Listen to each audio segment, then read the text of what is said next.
আসসালামু আলাইকুম রাহমাতুল্লাহি ওয়া বারাকাতুহু।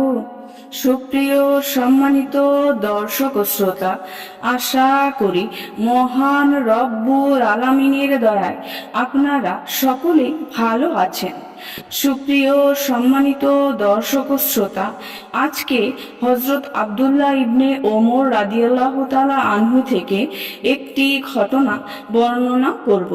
ঘটনার শিরোনাম হচ্ছে এক কিরাত উহুদ পাহাড়ের সমান। সুপ্রিয় সম্মানিত দর্শক ও শ্রোতা, আপনাদের নিকট অনুরোধ থাকবে ঘটনাটি শেষ পর্যন্ত শোনার। হযরত সাদ ইবনে আবি ওয়াকাস রাদিয়াল্লাহু তাআলা আনহু বলেন, আমি হযরত আব্দুল্লাহ ইবনে ওমর রাদিয়াল্লাহু তাআলা আনহুর পাশে বসেছিলাম।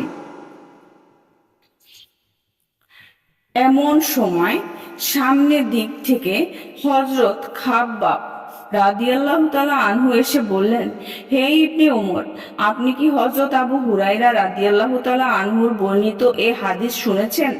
তিনি বলেন, আল্লাহর রাসূল সাল্লাল্লাহু আলাইহি ওয়াসাল্লাম বলেছেন, যে ব্যক্তি ঘর থেকে জানাজার সাথে গমন করে এবং জানাজার নামাজ আদায় করে, তারপর দাফন হওয়া পর্যন্ত সাথে থাকে, সে 2 কিরাত সওয়াব লাভ করবে। আর যে ব্যক্তি শুধু জানাজার নামাজে অংশগ্রহণ করে চলে যায়, সে 1 কিরাত সওয়াব পাবে। ইবনে ওমর রাদিয়াল্লাহু তাআলা আনহু খাব্বাবকে হযরত আয়েশা রাদিয়াল্লাহু তাআলা আনহার কাছে প্রেরণ করলেন, বললেন, উনার কাছে যাও, উনি আবু হুরায়রা রাদিয়াল্লাহু তাআলা আনহুর বর্ণিত এ হাদিস সম্পর্কে ভালো বলতে পারবেন। তিনি কি জবাব দেন তা আমাকে জানিয়ে যাবে। এরপর ইবনে ওমর রাদিয়াল্লাহু তাআলা আনহু এক মুঠো মাটি হাতে নিয়ে নাড়াচাড়া করতে লাগলেন। খাব্বাব ফিরে এসে বললেন, আবু হুরায়রা রাদিয়াল্লাহু তাআলা আনহু কর্তৃক বর্ণিত হাদিসটি সঠিক। ইবনে ওমর রাদিয়াল্লাহু তাআলা আনহু হাতের মাটিতে ছুঁড়ে ফেলে বললেন, তবে তো আমি বহু কিরাত সওয়াব থেকে মাহরুম হয়ে গেছি। হাকিমের বর্ণনায় উপরিউক্ত হাদিসে আবু হুরায়রা জাবানিতে এ কথাও রয়েছে যে তিনি বলেন, আমি জমি জিরাতে কাজ করতাম না, ব্যবসা করতাম না, বাজারে গমন করতাম না, কেননা এসব করা হলে আল্লাহর রাসূল সাল্লাল্লাহু আলাইহি ওয়াসাল্লামের সংস্পর্শ থেকে দূরে যেতে হবে।